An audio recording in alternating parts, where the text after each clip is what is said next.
তিনজন ব্যক্তির দোয়া ফেরত দেওয়া হয় না। তিনজন ব্যক্তির দোয়া ফেরত দেয়াই হয় না। তার মধ্যে একজন হচ্ছে যে ব্যক্তি রোজাদার, রোজা রেখেছে, দোয়া করছে। রোজাদারের জন্য দুইটা আনন্দের মুহূর্ত আছে। একটা হচ্ছে ইফতারের সময় যখন সে ইফতার করে, একটা হচ্ছে যখন এর প্রতিদান আল্লাহ পাক দিবেন পরকালে, ওই সময়টা সে অত্যন্ত খুশি হয়ে যাবে। রোজাদার ব্যক্তির মুখের ঘ্রাণ যে দুর্গন্ধটা বের হয়, এটা আল্লাহর কাছে মেশকম্বর হচ্ছে বেশি পছন্দনীয়।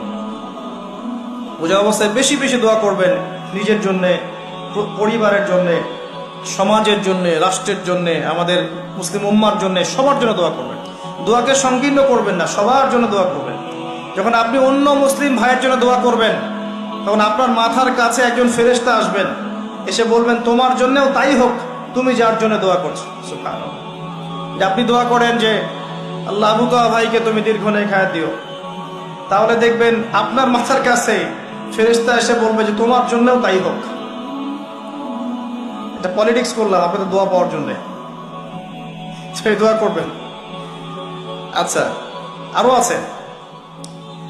রমাদান মাসে আমাদের মা বোনদেরকে খাস পর্দায় রাখার চেষ্টা করেন, আর স্পেশালি নিজের যে ইনকাম, আপনার যে বেতন, এই বেতনের বড় অংশটা ওদের হাতে দিয়ে বলিয়েন না শেষ দশকে মার্কেটে যায় মার্কেটিং করে আসে, এটা বলেন না। মানে শেষের দশকটা তারা নাপাক করে ফেলবে। শেষের দশকটা লাইলাতুল কদর পাওয়ার দশক।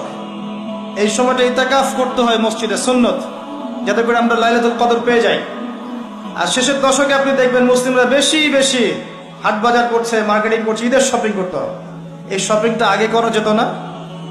এখন যদি আমার কাছে টাকা থাকে, আমি যদি একটা জুব্বা বানিয়ে রাখি, একটা বোরখা কিনে রাখি, বাচ্চাদের কিছু কাপড় কিনে রাখি, এটা তারা ঈদের দিন পড়বে, হকাদায় হবে না? করা যাবে না? ওই আগের রাতে কিনতে হবে। দেখবেন আগের রাতে সারা এলাকায় গান বাজনা হচ্ছে, হোটেলে হোটেলে গান বাজছে, চায়ের দোকানে গান বাজছে, মনে হচ্ছে যেন শয়তান নাজিল হলো। আবার শয়তানকে বেঁধে রাখা হয়েছিল, এবার শয়তান খোলা, এবার শয়তান পৃথিবীতে বিচরণ করছে। প্রত্যেকটা দোকানে দোকানে শয়তান, গান বাজতেছে। ঢাকা শহরের রাস্তাঘাটে গিয়ে দেখবেন কি একটা অবস্থা, গান বাজতেছে, ডিজে পার্টি হচ্ছে, বোমা ফাটাচ্ছে, বোমা মানে চকলেট বোমা, পটকা পটকা এগুলো ফাটাচ্ছে, হই হুল্লা করছে, নাচ গান করছে, ছেলে মেয়ে একসাথে হই হুল্লা করছে। কি একটা মজা! এদের জন্য ঈদের আনন্দ। সারা মাস নামাজ পড়ে নাই, রোজাও ঠিকঠাক মতো রাখে নাই, দান সদকা করেনি, তারাবি পড়ে নাই, তাজকিয়ার কোনো খবর নাই। এদের জন্য কি ঈদের আনন্দ? কাদের জন্য? আল্লাহ পাক বলেন কদ আফলাহা মান যাক্কাহা, সেই ব্যক্তির জন্য ঈদের আনন্দ। কদ আফলাহা মান যাক্কাহা, সে সফল হলো যে তাজকিয়া অর্জন করতে পেরেছে। কদ আফলাহা মান তাযাক্কা ওয়া যাকারা ইসমা রাব্বিহি ফাসাল্লা, এবং রবের নাম উচ্চারণ করতে করতে সালাত আদায় করতে ঈদগাহের মাঠে গিয়েছে। আল্লাহু আকবার, আল্লাহু আকবার, লা ইলাহা ইল্লাল্লাহ, ওয়াল্লাহু আকবার, আল্লাহু আকবার, ওয়ালিল্লাহিল হামদ, এটা পড়তে পড়তে ঈদগাহের মাঠে গিয়েছে। এর জন্য ঈদের আনন্দ। তো আমরা এই বিষয়গুলোতে একটু বেশি খেয়াল রাখার চেষ্টা করবো ইনশাআল্লাহ। আল্লাহ পাক আমাদের সবাইকে ইফেক্টিভ রমাদান পালন করার তৌফিক দান করুন, রমাদান মাসকে কোরআনময় করুন, আল্লাহুম্মা আমিন। আমি আরেকটা অংশে গিয়ে কিছু নসিহত করে শেষ করবো ইনশাআল্লাহ তাআলা, আমাদের হাতে এখন কিছু সময় আছে। রমজান মাস কোরআনময় মাস। এই কোরআনময় মাসে আপনি কিভাবে কোরআন চর্চা করবেন, আমি একটা এক্সাম্পল দিচ্ছি। মনে করেন আপনি আল কোরআন বিশুদ্ধ করে তেলাওয়াত করতে জানেন না, আপনার জন্য এই মাসের টার্গেট হচ্ছে আপনি এই মাসে কোরআন তেলাওয়াত করা শিখবেন, এতটুকু। মনে করেন আপনি কোরআন তেলাওয়াত করতে জানেন, আপনার জন্য টার্গেট হচ্ছে এই মাসে আপনি পুরো কোরআন একবার খতম দিবেন, প্রত্যেকদিন এক পারা করে পড়বেন। মনে করেন আপনি কোরআনের হাফেজ, আর আপনার টার্গেট হচ্ছে এই মাসে আপনি আল কোরআন শুরু থেকে শেষ পর্যন্ত হিফজটা চর্চা করবেন।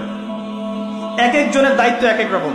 মনে করেন আপনি কোরআনে হাফেজ, আরবি ভাষা বোঝেন, মাশাআল্লাহ, আরবি ব্যাকরণ বোঝেন, কোরআন তিলাওয়াত করতে জানেন, আলহামদুলিল্লাহ।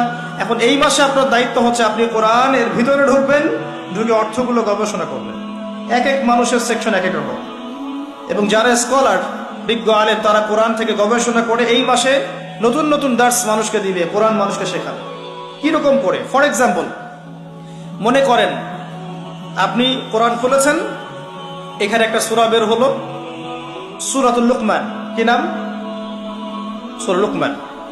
আপনি পড়া শুরু করলে সূরা লুকমান মাক্কি সূরা না মাদানী সূরা? সূরা লুকমানের আয়াত সংখ্যা কত? সূরা লুকমানের মেইন পয়েন্টস গুলো কি কি? তাফসীর আপনার বাসায় থাকবে, যেটা আপনি বেশি পছন্দ করেন, মারিফুল কোরআন হোক, ইবনে কাসির হোক বা জালালাইন হোক, যেটা আপনার কাছে বেস্ট মনে হয় খুলবেন, নোট আউট করবেন, খাতা নেবেন, খাতা কলম নেবেন। সূরা লুকমান মাক্কি সূরা না মাদানী সূরা লিখবেন। আয়াত সংখ্যা কত, রুকু সংখ্যা কত, এই সূরার মূল পয়েন্টস গুলো কি কি? আয়াত নম্বর 1 কি বলেছেন আল্লাহ পাক? পড়ছেন, লিখছেন, পড়ছেন, লিখছেন। আমি একটা এক্সাম্পল দিচ্ছি, আমি আপনাকে শেখাচ্ছি কিভাবে আপনি স্টাডি করতে পারেন।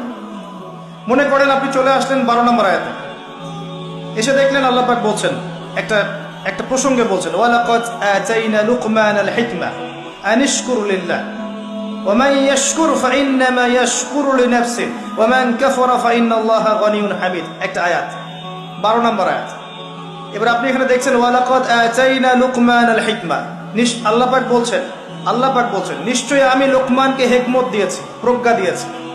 আপনার পয়েন্ট কি? লোকমান কে? 2 নম্বর পয়েন্ট হিকমা, প্রজ্ঞা কি? বুঝতে পারছেন কিভাবে স্টাডি করবেন? লুকমান কে?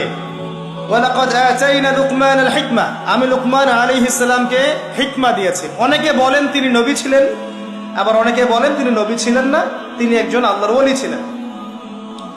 প্রসঙ্গ যেটাই হোক, আল্লাহ বলছেন তাকে আমি হিকমা দিয়েছি, প্রজ্ঞা দিয়েছি। হিকমা কি জিনিস? হিকমা কি? দূরদর্শিতা, প্রজ্ঞা, বিচক্ষণতা, প্রচন্ড গভীর জ্ঞান দিয়েছি। ওই যে খিদর আলাইহিস সালামের মতো দূরদর্শিতা সম্পন্ন। নৌকা ফুটা করছি কেন? পিছনে জলদস্যু আছে তাই। বাচ্চাকে হত্যা করছি কেন? এই বাচ্চা বড় হলে কাফের হয়ে যাবে, এজন্যে। এই দেয়াল নির্মাণ করলাম কেন? দেয়ালের নিচে এতিম বাচ্চার সম্পত্তি আছে। এই যে প্রজ্ঞা, দূরদর্শিতা। মুসা আলাইহিস সালাম বুঝতে পারছেন না কেন নৌকা ফুটা করছেন, কেন আপনি বাচ্চাকে হত্যা করলেন, কেন দেয়াল নির্মাণ করলেন। মুসা আলাইহিস সালামও কিন্তু একজন নবী। খিদর আলাইহিস সালামকে আল্লাহ পাক বলেছেন ওয়াল্লামনাহু মিন লাদুন্না ইলমা, আমার পক্ষ থেকে ওকে জ্ঞান শিক্ষা দিয়েছে। সুবহানাল্লাহ। লুকমান আলাইহিস সালামকে আল্লাহ পাক হিকমা দিয়েছেন, প্রজ্ঞা। এই যে আপনি পড়াশোনা করছেন, লুকমান আলাইহিস সালাম কে? তিনি ছিলেন একজন হাবাশী। হাবাশী মানে আফ্রিকার মানুষ, কালো মানুষ। 3 জন ব্যক্তির জন্য জান্নাতে বড় মর্যাদা আছে। একজন বেলাল রাদিয়াল্লাহু আনহু, কালো মানুষ। একজন লুকমান, এই যে হাকিম আলাইহিস সালাম। আর একজন হচ্ছেন বাদশা নাজাশী, আবিসিনিয়ার বাদশা। এই 3 জনের জন্য জান্নাতে বড় মর্যাদা আছে। লুকমান আলাইহিস সালাম আফ্রিকার একজন মানুষ, ইথিওপিয়া, ইরিট্রিয়ার মানুষ, একজন বিজ্ঞ মানুষ। নবী ছিলেন না বলেই বেশি কথা এসেছে। আর তাকে আল্লাহ পাক প্রজ্ঞা দিয়েছিলেন। প্রজ্ঞা মানে হিকমা। এরপর আল্লাহ কি বলেছেন? আনিশকুরুল্লাহ, তুমি আমার শুকরিয়া আদায় করো। একজন প্রজ্ঞাবান মানুষের দায়িত্ব আল্লাহর শুকরিয়া আদায় করা।